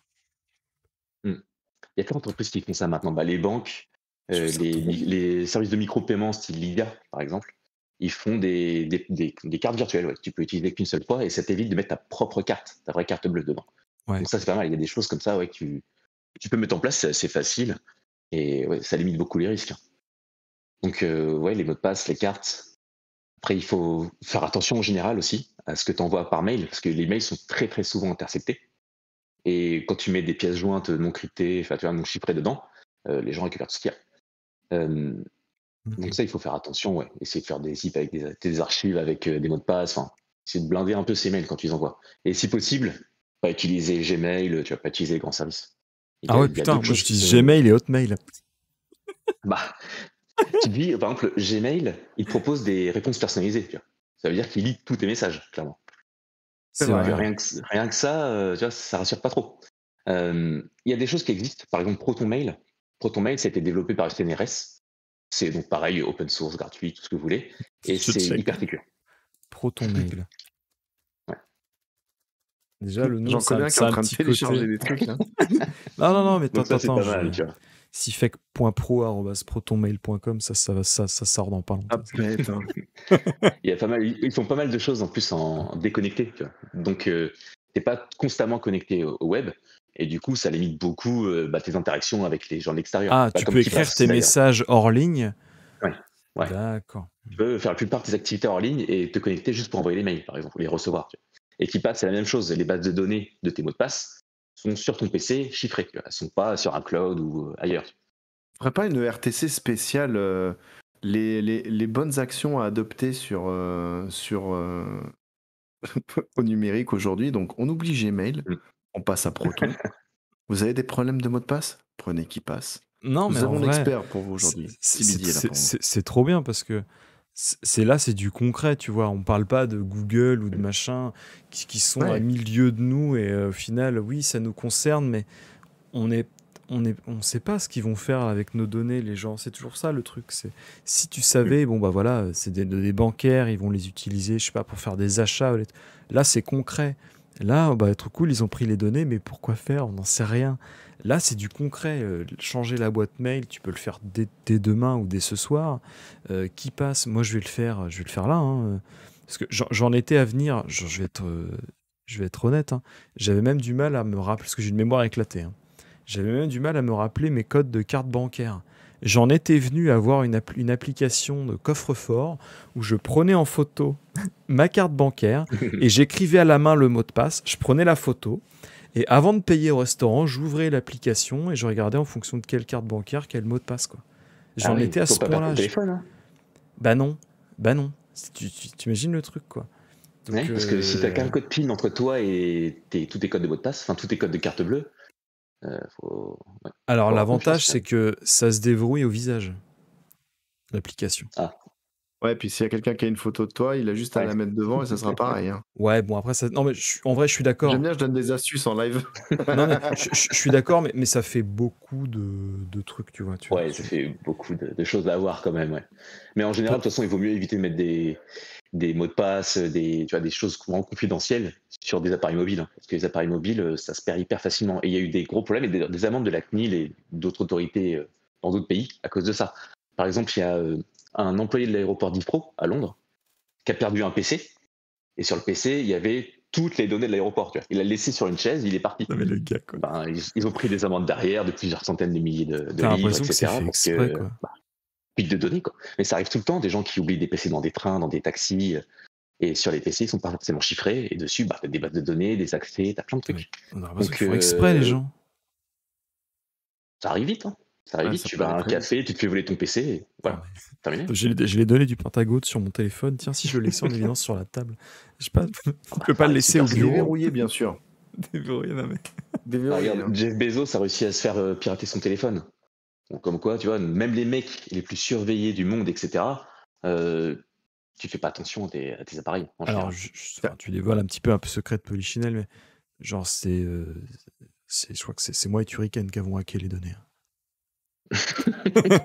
Chercher comment être partenaire un peu plus rapidement, mais visiblement, Avec ils s'en foutent. l'application SIF-Tu. Le SIF-Tu. Voilà, c'est une application qu'on a développée. Ça permet de. Tu mets le nom de la personne et paf, ça hack tous les mots de passe. Clic droit, hacker. Trop bien. Trop facile. Trop bien comme application. Vas-y, Turrican, je te En, laisse.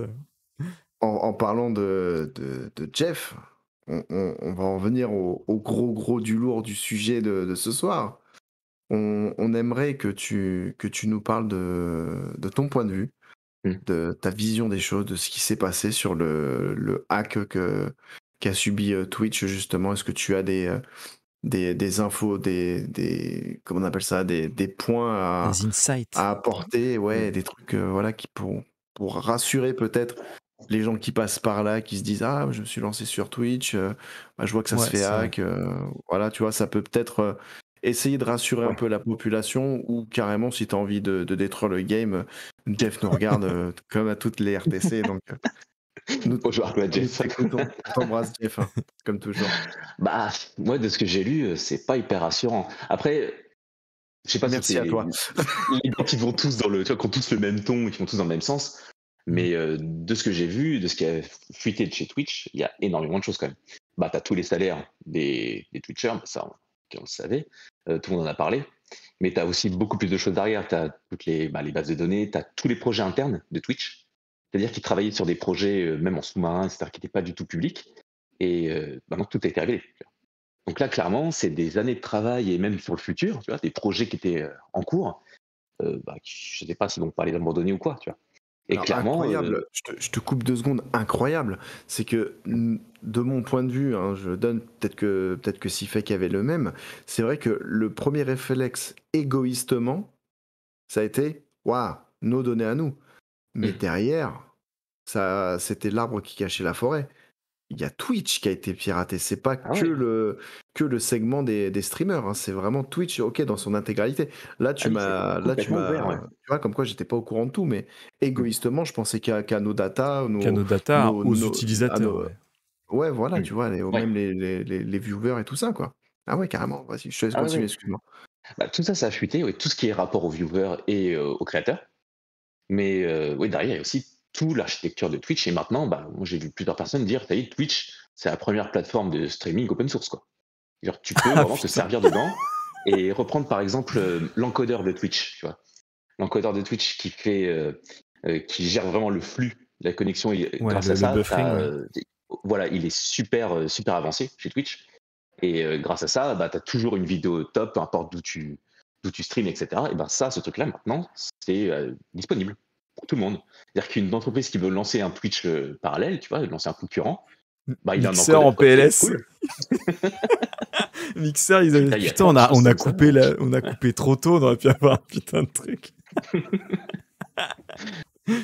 Et c'est à tel point qu'ils se demandent si la fuite vient pas de l'intérieur, vient pas de quelqu'un de chez Twitch. Parce que autant de données, que ce soit des données vraiment internes ou sur les gens qui utilisent Twitch, les streamers comme les viewers, euh, ça vient forcément de quelqu'un en interne, tu vois.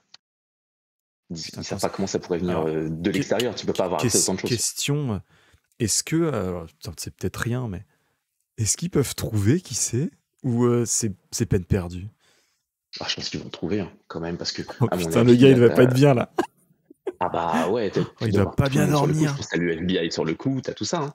Et puis même Amazon, ils ont des moyens. Tu vois, s'ils veulent rechercher quelqu'un, je pense qu'ils peuvent. Tu vois. Donc, C'est vrai que c'est Amazon, Twitch, c'est vrai que c'est. ouais, il doit y avoir un pare-feu Twitch, tu sais, à ce moment-là où tu arrives sur Amazon. Non, là, on s'arrête là, Twitch. Hein. Ah, ouais, non. Mais limite, je me demande, est-ce que Amazon peut pas se dire carrément demain, non mais Twitch c'est de la merde, on le vend quoi. Bah, c'est une possibilité, hein, surtout que Twitch, ça rapporte rien à Amazon. Mais je Et pense c'est qu'ils un s'en battent boulet les Amazon depuis couilles. qu'ils l'ont racheté. Genre, ouais, Et clairement, ça donne une bonne dans l'option image d'Amazon, c'est bien. à Amazon. Genre, ouais, on a une image de jeune et tout, avec le Prime et tout.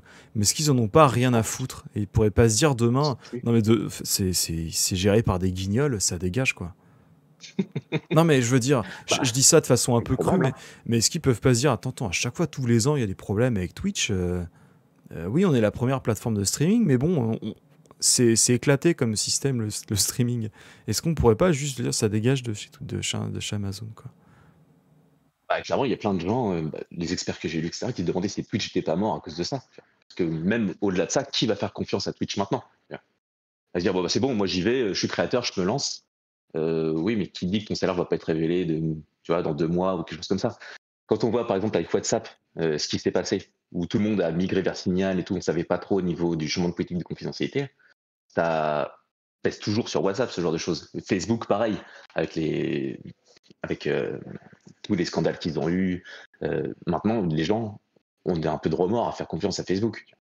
Donc même au-delà de ça, est-ce que Twitch va pouvoir vraiment continuer dans la durée? Est-ce que ça peut Après, être revendu même par Amazon? l'avantage de Twitch, c'est qu'il n'y a pas de concurrent en fait. Ouais. Je pense que c'est ça aussi qui fait qu'aujourd'hui. Ah, t'as YouTube quand même. Il y a YouTube, mais genre YouTube, c'est peanuts quoi.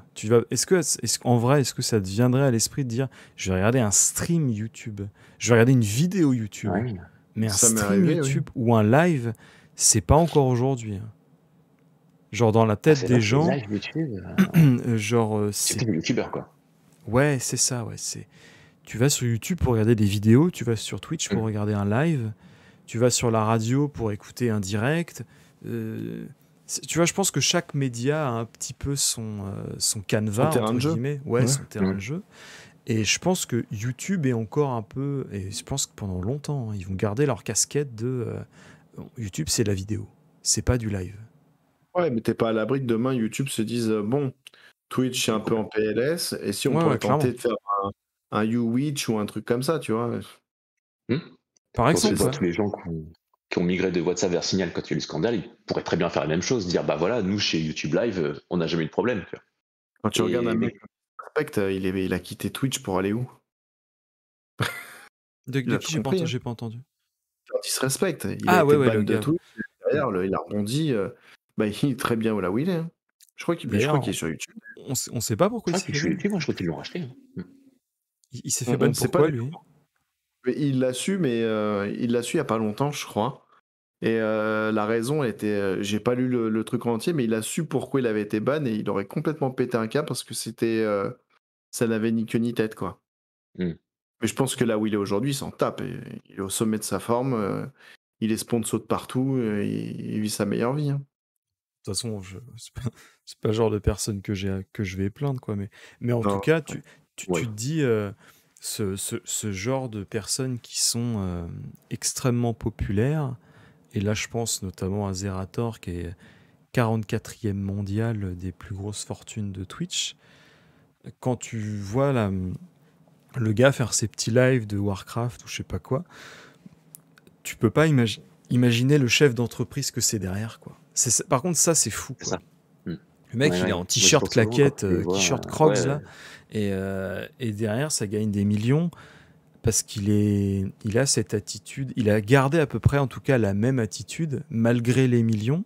Et je pense que les gens ont du mal à déterminer, tu vois, parce qu'il est pas en costard, il est pas en machin, etc.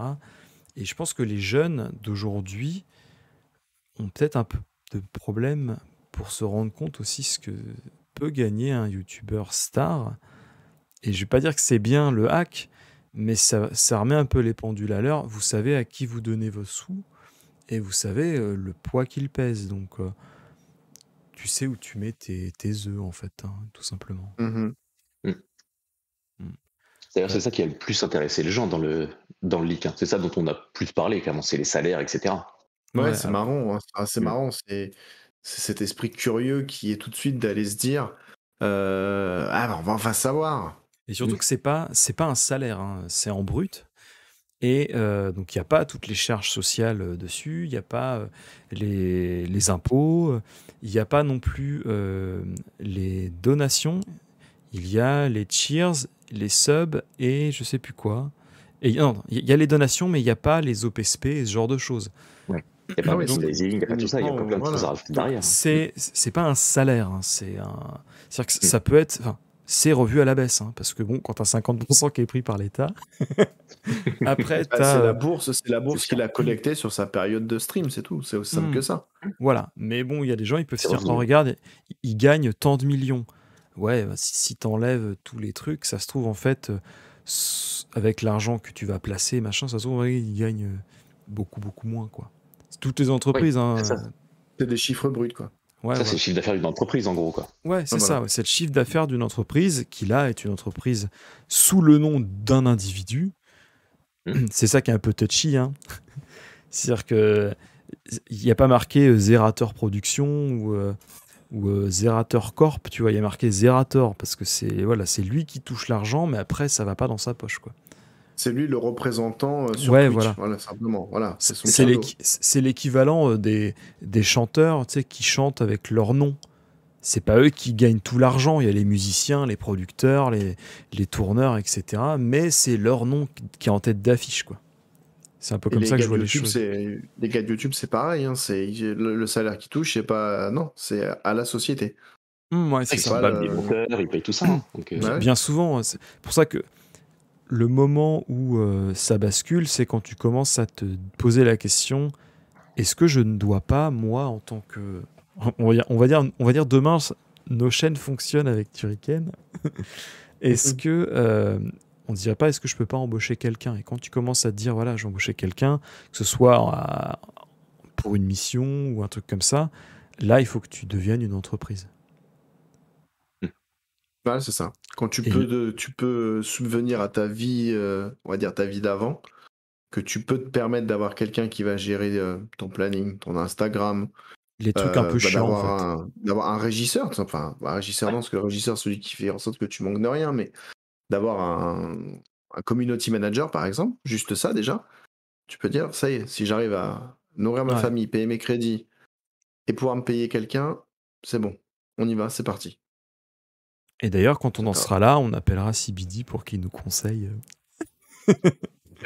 les ouais. bonnes je pense pratiques. que Moi, je peux être agent, régisseur, ce que vous Je voulez. pense que Twitch n'a pas besoin de lui. Parce que tu seras dépendant de Twitch, mais non, on te recommandera fortement. Non, mais surtout, je pense Ça que fait cool, Twitch hein. aurait besoin d'un Jet, il est data là. protection officer. Ouais. En Je pense ce qu'au moment, ils en ont il besoin. doit pas se sentir très bien, là. Hein. Il doit pas être... il doit pas Après, être à tu l'aise nous dans as ses dit, le baskets gars, pour il est les safe. Donc, au pire. Ah, Ouais, mais bon, c'est quand Alors, même attends. l'orientation de travail, tu vois. Petite chose très, très drôle, je rebondis sur ce que vient de dire Sifek. On reprend l'exemple de Jeff Bezos de tout à l'heure en se disant peut-être que est-ce que lui n'a pas justement un DPO personnel Bah, et je pense qui pas. Hein. éventuellement lui gère le truc à côté. Je pense pas. Quand tu vois, bah, justement, il s'est fait hacker son téléphone, il y avait personne derrière pour l'aider. Hein. Il n'avait pas forcément de sécurité particulière ou quoi que ce soit. Ouais, c'était un téléphone comme un autre, quoi. Ouais. Ok. Les Donc à deux mon avis, petites non, dernières comme tout questions. le monde. Allez. Est-ce que tu aurais des anecdotes à nous raconter? Sur J'aime Jeff bien cette Bezos. question. Alors, ou autre. Si t'en as sur Jeff, évidemment, ça nous intéresse.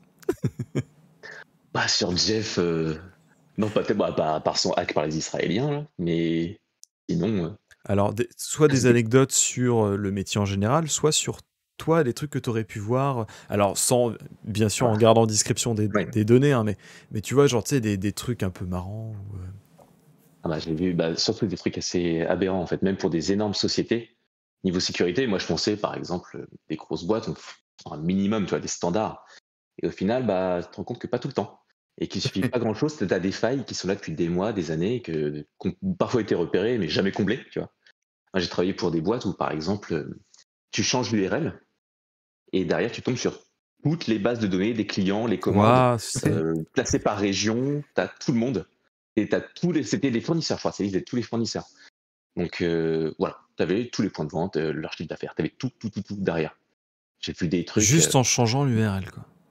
Ouais, ouais, ouais. Il a rajouté un 1 à la fin. Oh, bah tiens, toute la C'est base ça, de données c'est là. Allez. Admin, slash admin et hop, c'est ça, slash admin, mon gars, et hop, c'est bon. slash admin, t'as tout. La potion Ouais, magique. c'était vraiment des choses comme ça, ouais.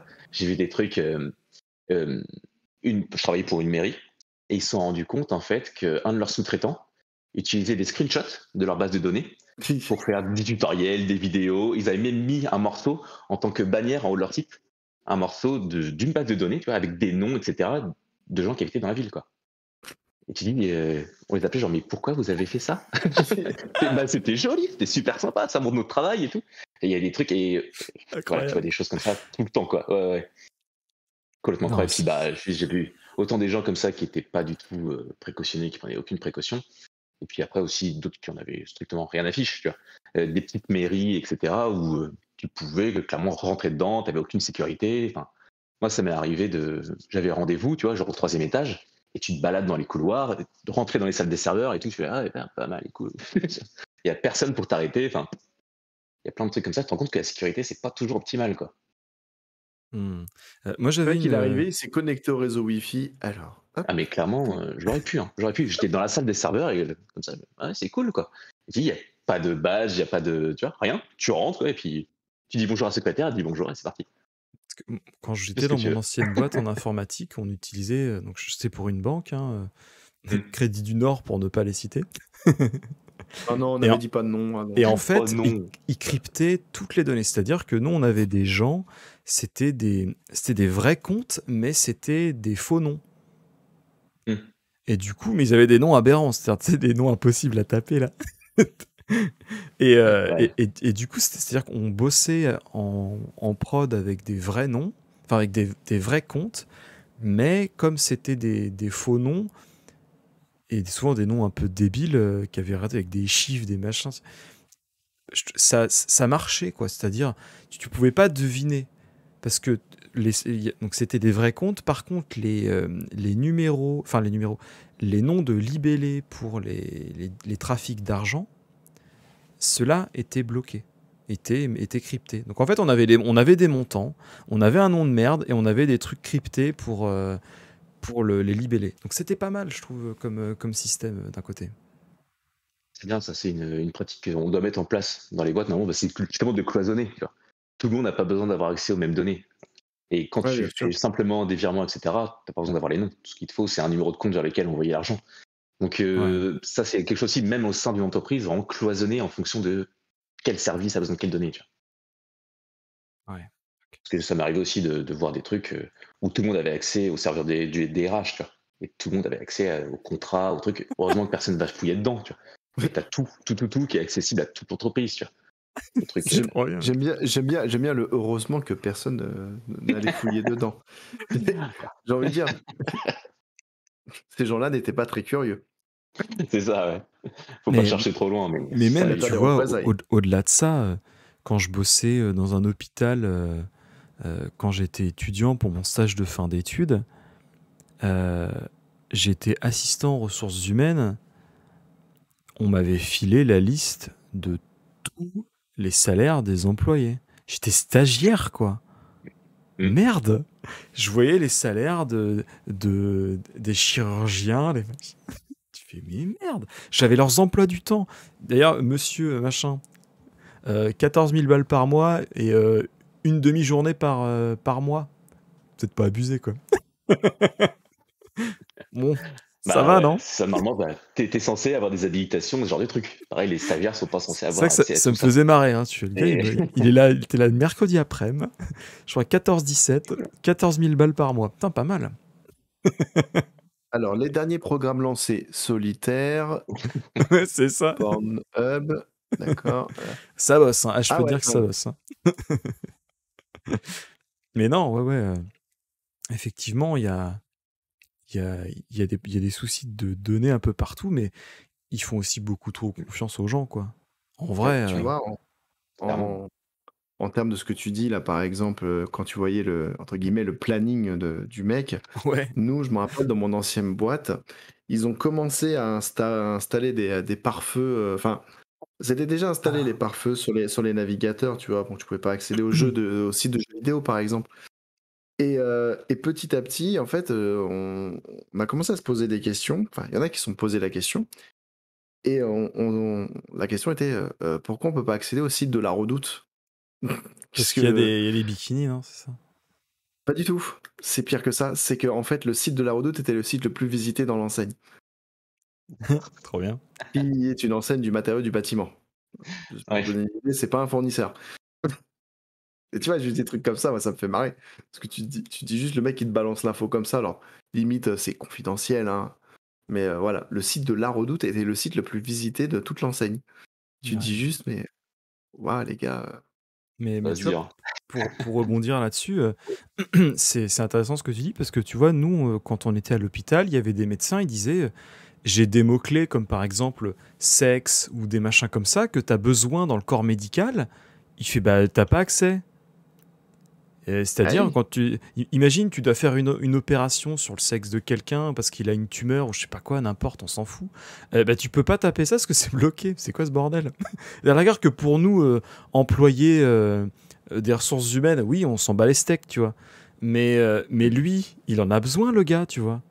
Et surtout que généralement, hein, je vais pas tous les mettre dans le même panier, mais tous les médecins, c'est un tout petit hôpital, hein. Les mecs qui faisaient des heures de bâtard, je pense pas qu'ils avaient le temps d'aller flâner sur Internet, quoi. Ils prenaient des c'est sûr. rendez-vous entre les rendez-vous. Tu sais, c'était le genre de gars, bon, attends, j'ai un truc qui s'est rajouté là, ça allait voir, ça venait nous voir. Est-ce que vous pouvez pas, du coup, euh, faire une allonge de paiement pour la secrétaire qui va devoir rester 1 heure ou 2 heures de plus ce soir, etc., etc. Les mecs, ils étaient réglo, tu vois. Mais par contre, ouais, ils nous racontaient des trucs où des fois, la sécurité informatique était trop élevée pour leur utilisation médicale. Et c'était assez aberrant. Je suis, putain, mais merde, ils ont pas Ouais, pensé ouais, à ça, les carrément. mecs de l'informatique, quoi. Ouais. C'est sidérant. Après, il faut trouver un juste milieu entre les deux. Mais le problème, c'est ça. Il faut placer l'aiguille, quoi. Et entre le confort des utilisateurs et la sécurité, c'est pas évident de trouver le juste milieu, quoi. Ouais. Hmm. C'est un métier, ça s'appelle Data Protection Officer. Non, Ouais, mais ça c'est va. ça. Ça, c'est en plus, comme tu dis que c'est un nouveau métier.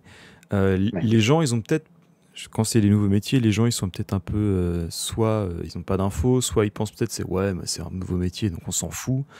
Mais après, quand ça leur tombe dessus, ah bah en fait, non, c'est super bien Ouais. comme métier. Je vais faire attention. C'est Bah, ça. j'ai eu beaucoup ça, moi. J'ai eu beaucoup ça, ouais.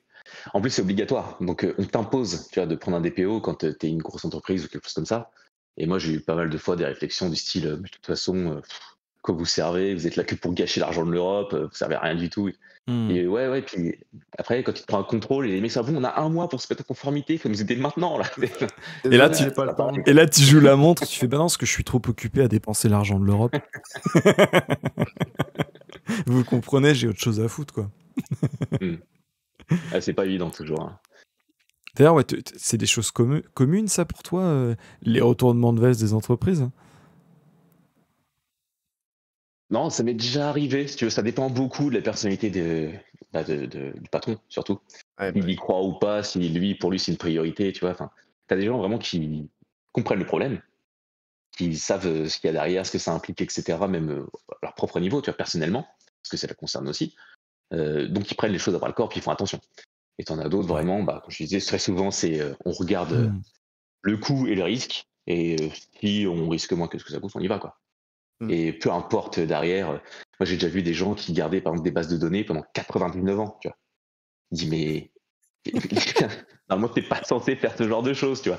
Ou Premier qui se employé, je me revendaient. rappelle, Ouais. il s'appelait Sifek. Ah, C'est la MJC du coin, tu vois. c'est la MJC du bordel. Ils se les revendaient les uns les autres et tout. Enfin, c'est des trucs. Ouais. Ok. Dernière question, je te la laisse, Turrican. C'est la même que d'habitude. Le mot de la fin. Le mot de la fin, bien sûr.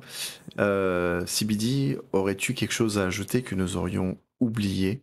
Un point important qui permettrait aux gens qui nous ont écoutés ou regardés ce soir de se dire Ou en ah oui, mais replay, ce hein. métier est fait pour moi, ou en replay, bien sûr. Mm. Mais est-ce que tu aurais le mot de la fin, quelque chose qu'on aurait oublié? Tout simplement, faites attention à vos données ou un truc comme ça. Faites attention à vos données, ouais, déjà, parce que c'est votre privé, mine de rien. Ouais. Et même on peut reprendre le contrôle dessus, quand même. On a plein de droits sur nos données. On peut y avoir accès, demander les suppressions, etc. Quand tu es sur un site et que tu as la marque qui t'écrive, tu peux leur demander effacer tout ce que vous concernez, tout ce qui vous concerne. Tu peux vraiment reprendre le contrôle sur ce que tu donnes aux entreprises. Et il faut faire attention. Ouais. Et sinon, pour le métier de DPO, il y a encore de la place. C'est encore vachement demandé. Et donc, pour quelqu'un qui se lancerait dans le droit, par exemple, qui finit ses études de droit ou quelque chose comme ça, clairement, il y a pas mal de choses à voir. Puis ça mélange plein de choses entre l'informatique, sécurité informatique, le droit. Et franchement, c'est pas mal intéressant et ouais, des bonnes opportunités. D'accord. Voilà. Eh bien, écoute, merci beaucoup à tous les deux. Pas Mais de, merci pas à de tout le monde. préférence, hein. Pas de préférence. J'espère que vous allez Une bien. petite pour moi quand même. Tu m'as étouffé avec tes conneries. Punchline. Non, voilà. Alors moi, je trouve ça passionnant. J'ai beaucoup de gens qui m'ont dit, là en MP sur Insta, putain, fais chier, je peux pas avoir le truc, donc je regarderai le replay. Donc j'ai jamais autant de messages en MP pour me dire je vais regarder le replay, quoi. Donc au final, comme quoi, c'est les données personnelles, ça intrigue les gens. En tout cas, ils en prennent un peu conscience de ce que ça peut les impacter derrière, quoi. Attends, la vraie phrase à dire, c'est les informations personnelles, c'est l'affaire de tout le monde. C'est personnel. C'est personnel. Ah non, mais c'est l'affaire de tous. Tout le monde est concerné aujourd'hui. Tu peux n'importe qui a une data quelque part, même le petit papy ou la petite mamie qui te dit moi j'ai pas internet, j'ai pas de téléphone. Ouais, et que tu payes en quoi? Une carte bleue? Ouais. Voilà. Inscrit sur la redoute. Hop. Voilà. Sur laredoute.com, hein, t'inquiète, on a toutes les infos maintenant. Du coup, j'ai envie de faire un nouveau truc qu'on fait pas d'habitude. Est-ce que CBD, tu peux... je vais donner l'annonce pour lancer le raid chez Romu47F. T'as juste à dire... voilà, on va raid Romu47F. C'est sûr que tu vas rester en live. 47F. On va raid Romu, c'est ça? Eh bien, c'est parti. Allez, c'est Merci parti. encore à tous. Merci à tous. Des bisous. Merci pour l'invitation. Avec grand C'est plaisir. normal. C'était super Salut. sympa. Salut. Salut à tous.